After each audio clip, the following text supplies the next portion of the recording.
В общем, прошло 2 месяца после операции на мениск. У меня был прооперирован разрыв мениска.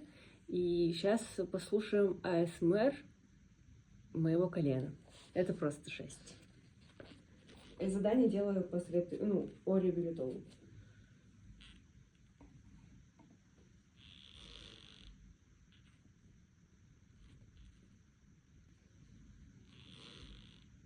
Это просто жесть.